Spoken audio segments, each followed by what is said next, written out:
ఎఫెసీయులకు రాసిన పత్రిక 4వ అధ్యాయం 24వ వచనం మనము లేఖనాన్ని మనము ధ్యానం చేస్తాం కదా. ఎఫెసీయులకు రాసిన పత్రిక 4వ అధ్యాయం 24వ వచనం.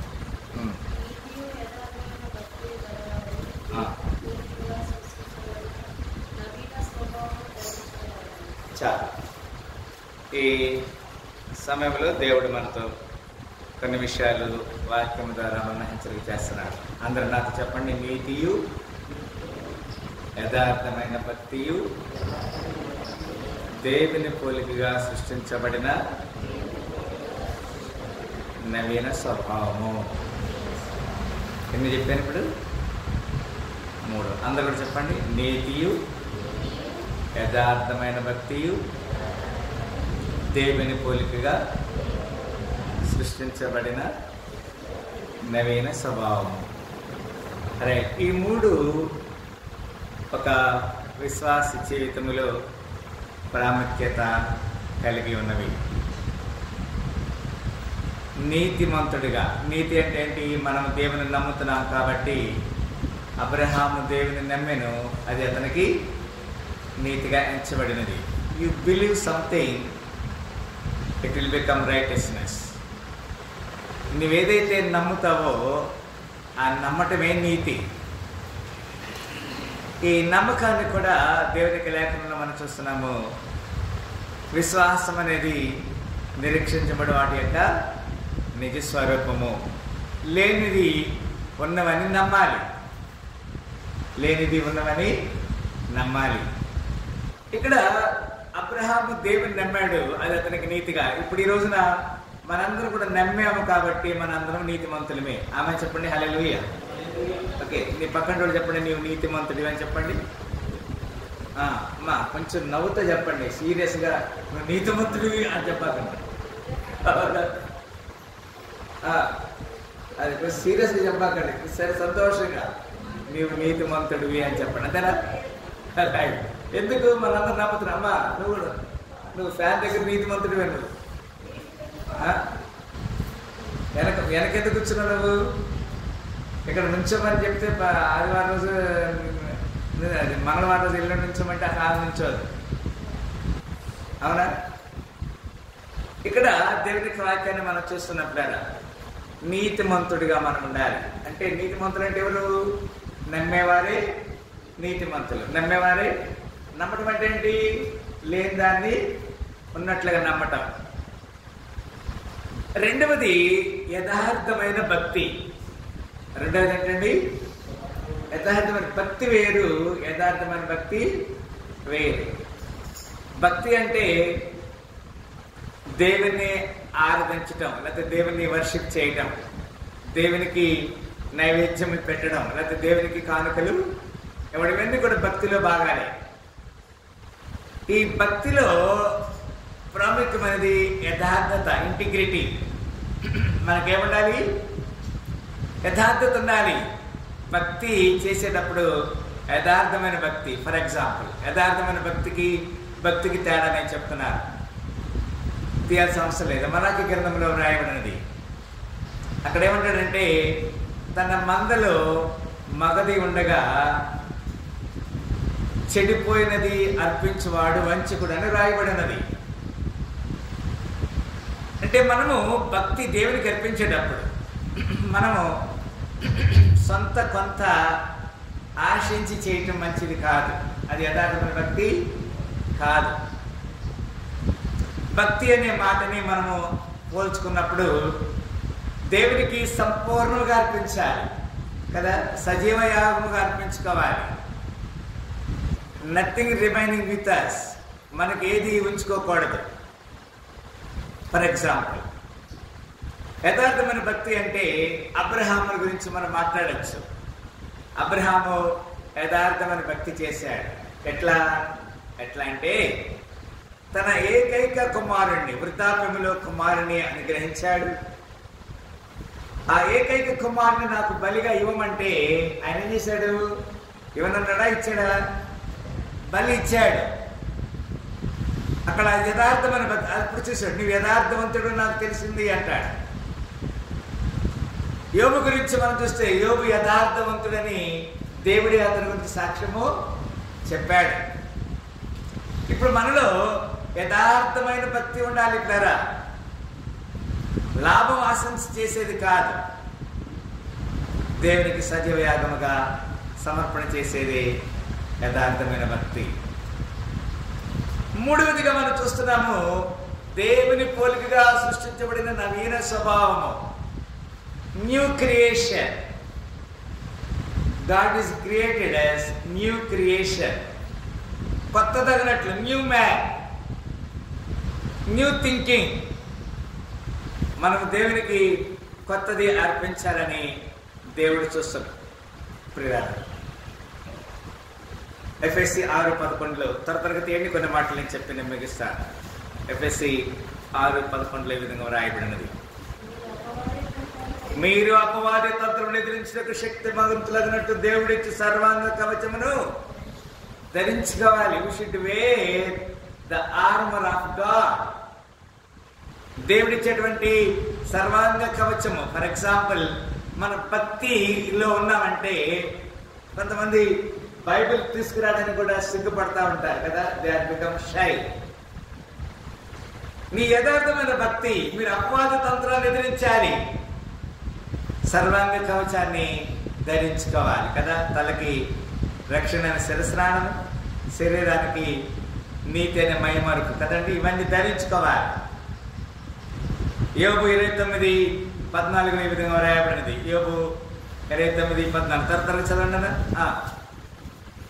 29:14 ఈ మాట రాయబడినది.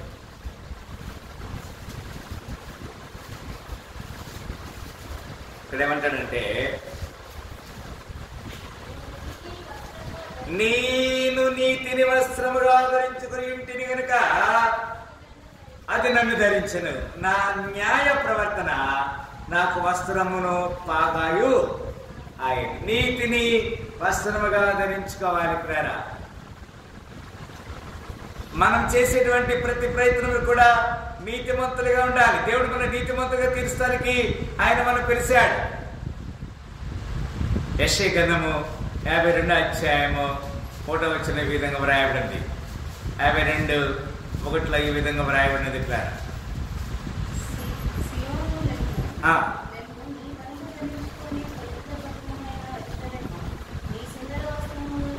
సియోను లెమ్ము, నీ బలము ధరించుకొనుము, పరిశుద్ధమైన యెరూషలేమా సుందర వస్త్రమును ధరించుకొనుము. నీక మీదట సున్నతి పొందని వాడొకడైనను అపవిత్రుడొకడైనను నీ లోపలికి రాడు. అంటే దేవుని మందిరంలోకి వచ్చేవారు సున్నతి పొంది ఉండాలి. అంటే విశ్వాసము, నిరీక్షణ, బాప్తిసం కలిగి ఉండాలి.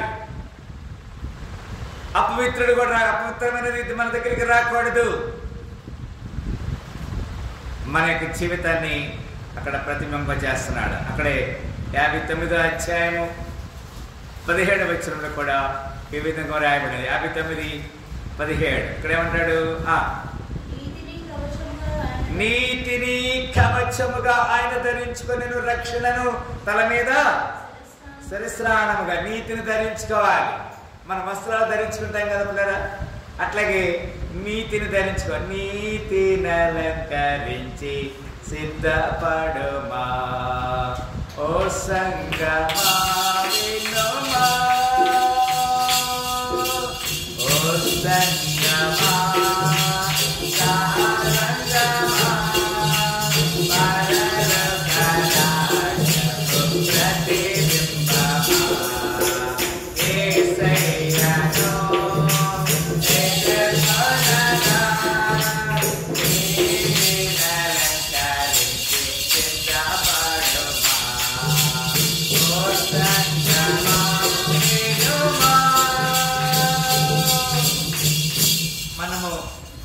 మన యొక్క ప్రియుడు వరుడు అయినటువంటి యేసుక్రీస్తు వారు మేఘాల మీద రాబోతున్నాడు. మనము నీతిని కవచముగా ఆయన ధరించుకోవాలి. రక్షణని స్థిరస్థానాన్ని మనము ధరించుకోవాలి. రోమిలకు రాసిన పత్రిక 13:12 విధంగా రాయబడినది. రోమిలకు రాసిన పత్రిక 13వ అధ్యాయము 12వ వచనం ఈ విధంగా వ్రాయబడినది.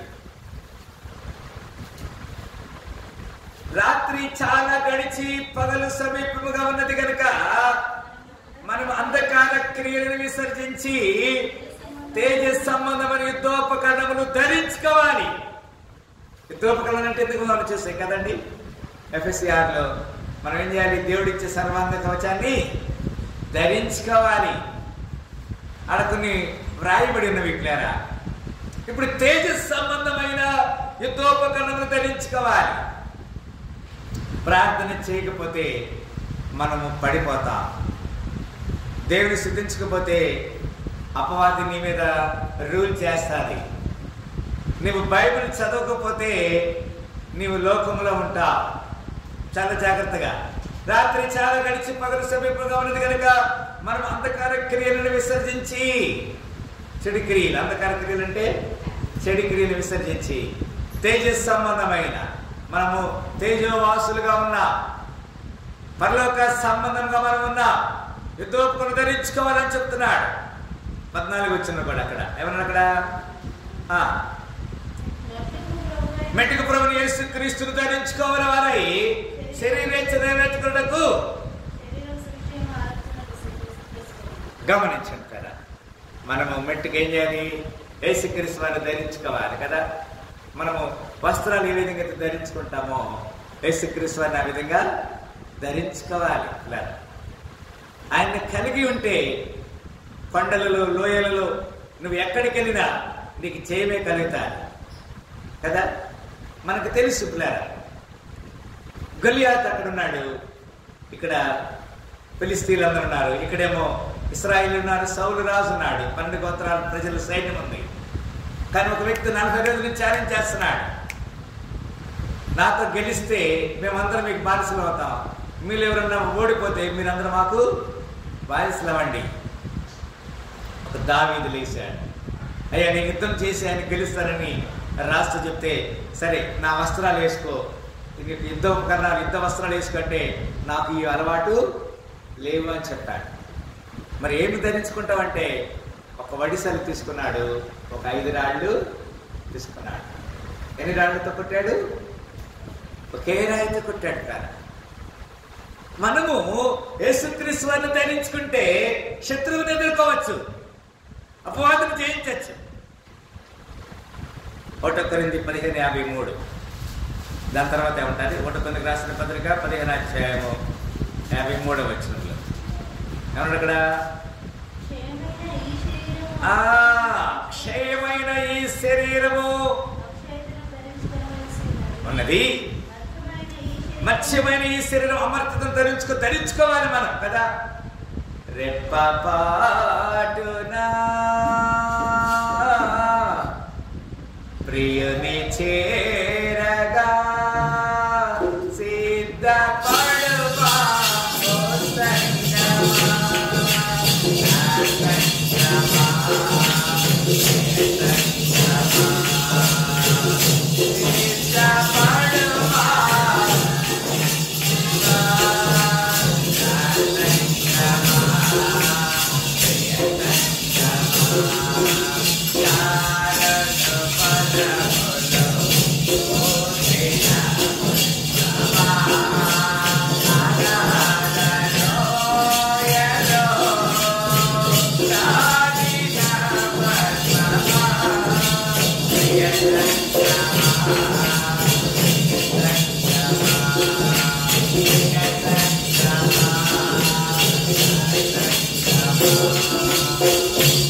ఓ సంగమా, క్రీస్తుని.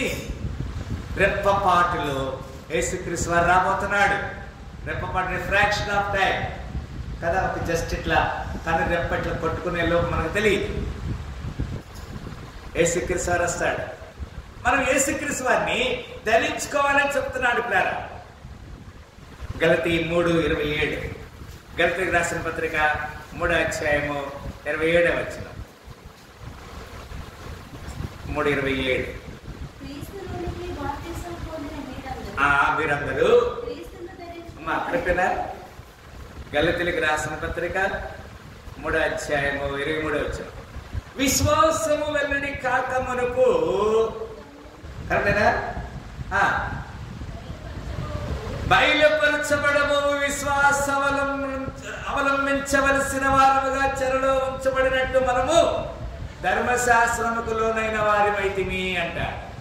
మనందరం ఇప్పుడు we are abide with the law of Moses. మోషే ధర్మశాస్త్రం పదాజ్ఞలు కదమ్మా. వీఆర్ అబైడ్ అంటే దానికి లోబడాలి. దానికి లోబడతామంటే you should not absent in the Sunday రోజు మనము ఆబ్సెంట్ కాకూడదు. నేను ఎవరో ఒక ఆయన చెప్తున్నాడు కదా, ఆయన సాక్షి ఏం చెప్తున్నాడంటే గుడ్ ఫ్రైడే రోజు ఈయన మస్తు తాగాడంట కదా. గుడ్ ఫ్రైడే రోజు ఏం చేశాడు? తాగాడు. ఎందుకయ్యా నువ్వు తాగావంటే నీకేం తెలుసా, యేసుప్రభు చెల్లలు కొట్టారు, నాకు చాలా బాధగా ఉంది, అందుకే నేను ఈరోజు తాగి చర్చి కూడా వెళ్ళకుండా దిగులుగా ఉన్నాను నేను. ఎందుకు? యేసుప్రభులు ఏం చేశారంట? చెల్ల కొట్టారు. సరే శుక్రవారం ఉన్నాడు, చర్చికి పోవాలా, సరే అనుకో. మళ్ళీ ఆదివారం ఈస్టర్ పండుగ వస్తుంది కదా, ఆదివారం రోజు ఈస్టర్ పండుగ ఫుల్ తాగాడంట. అప్పుడు మళ్ళీ పాస్టర్ గారు అడిగాడంట, ఏందయ్యా మళ్ళీ ఆదివారం ఈరోజు నువ్వు చర్చికి వెళ్ళవా, ఏంది తాగేవంటే, మీకు తెలీదా యేసుప్రభు ఈరోజు లేచిన రోజు, అందుకే నాకు సంతోషం ఎక్కువైపోయింది, ఈరోజు ఎక్కువ అంటారు. ఎంత దరిద్రం ఉంది లోకంలో. లోకం ఎంత సైతాను కదా, మనుషుల్ని పాడు చేస్తాం. మనము చెరలో ఉంచబడినట్లుగా కాదు, కానీ ధర్మశాస్త్రం చెర ఏం చేస్తుంది? సాతాను చెరలోకి తీసుకెళ్తాది, బంధిస్తుంది మనల్ని. కొలసి 3:9. కొలసి దాని తర్వాత ఏమంటారు? కొలసి 3:9 ఇక్కడ ఏమంటున్నాడు? ఒక్కరితో ఒక్కడు అబద్ధమాడుకుడి అనగా ప్రాచీన స్వభావమును దాని క్రియలతో కూడా మీరు ప్రత్యేకించి జ్ఞానము కలిగిన నిమిత్తము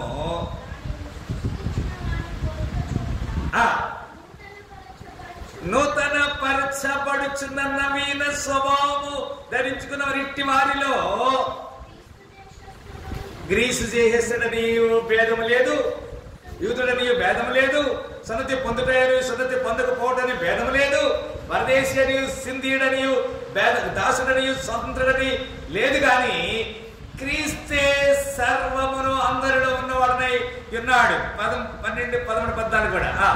కాగా దేవుని చేత ఏర్పరచబడిన వారు పరిశుద్ధులు ప్రియులైన వారికి తగినట్లుగా మీరు జాలి గల మనస్సును, దయాలత్వమును, వినయమును, సాత్వికమును, దీర్ఘశాంతమును ధరించుకుని. 13, 14 కూడా.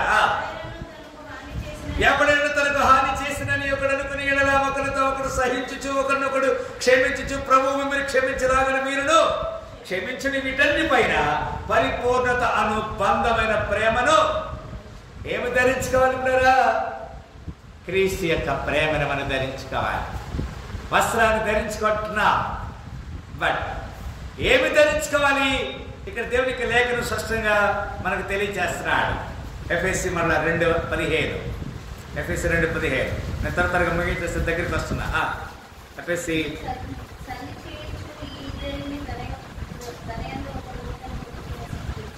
గమనించి ఇట్లు సంధి చేయొచ్చు. ఈ ఇద్దరంటే ఎవరు? ఇప్పుడు తండ్రిని, ప్రజల్ని, లోకాన్ని ఇట్లు సంధి చేయొచ్చు.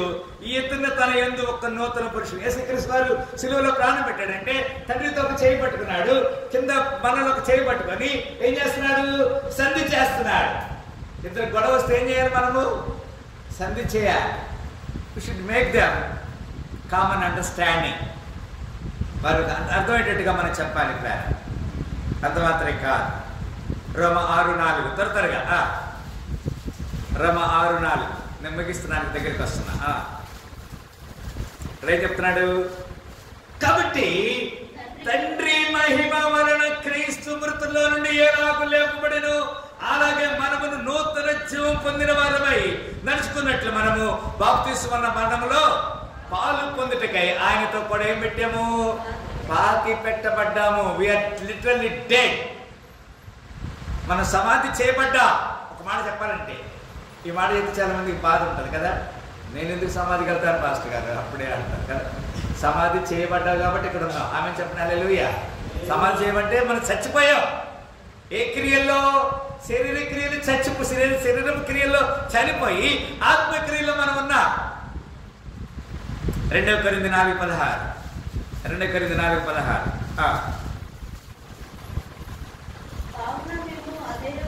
కావున మేము అధైర్యపడము, మా బాహ్య పురుషుడు కృషించుచున్నను, అంతర్య పురుషుడు దినదినము ఈ will become new day by day, renewed, నూతన పరచబడుచున్నాడు. అక్కడ 5:17, 5వ అధ్యాయము 17వ వచనం. కాగా ఎవడైనను క్రీస్తునందున్న ఎడలవాడు నూతన సృష్టి, పాతవి గతించినవి, ఇదిగో సమస్తమును క్రొత్తవాయనని చెప్తున్నాడు. ఇక్కడ 1 పేతురు 2:2. 1 పేతురు 2:2. మా అందరి కింద